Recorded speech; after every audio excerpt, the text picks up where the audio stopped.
أعوذ بالله من الشيطان الرجيم.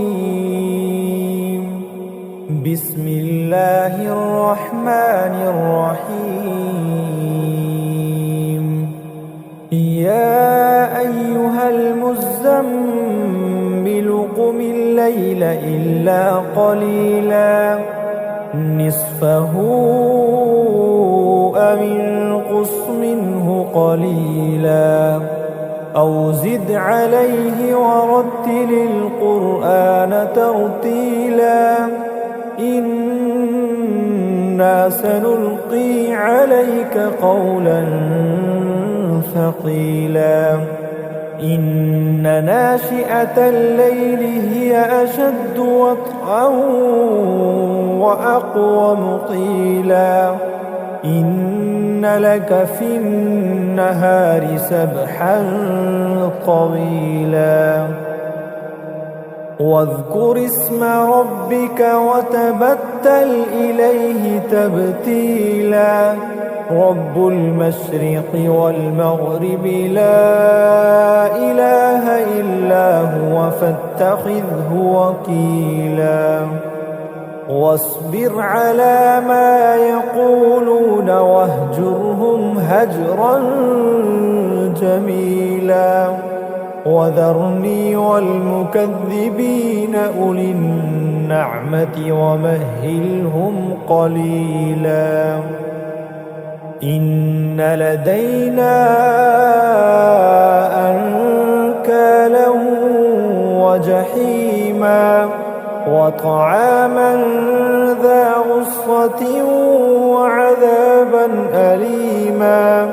يوم ترجف الأرض والجبال وكانت الجبال كثيبا مهيلا إنا أرسلنا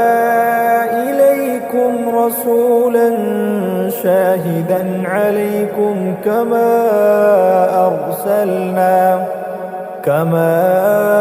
أرسلنا إلى فرعون رسولا فعصى فرعون الرسول فأخذناه أخذا وبيلا فكيف تتقون إن كفرتم يوما يجعل الولدان شيبا السماء منفطر به كان وعده مفعولا إن هذه تذكرة فمن شاء اتخذ إلى ربه سبيلا إن ربك يعلم أنك تقوم أدنى من ثلثي الليل ونصفه وثلثه وطائفة من الذين معك والله يقدر الليل والنهار علم أن لن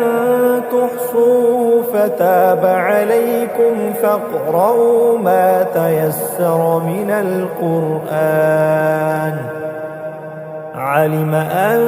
سيكون منكم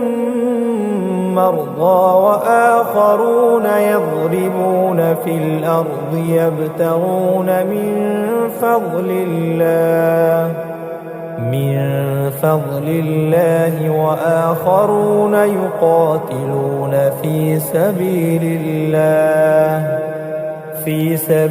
الله فاقرؤوا ما تيسر منه وأقيموا الصلاة وآتوا الزكاة وأقرضوا الله قرضا حسنا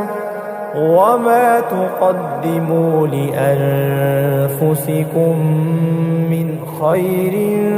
تجدوه عند الله من خير تجدوه عند الله هو خيرا وأعظم أجرا واستغفروا الله إن الله غفور رحيم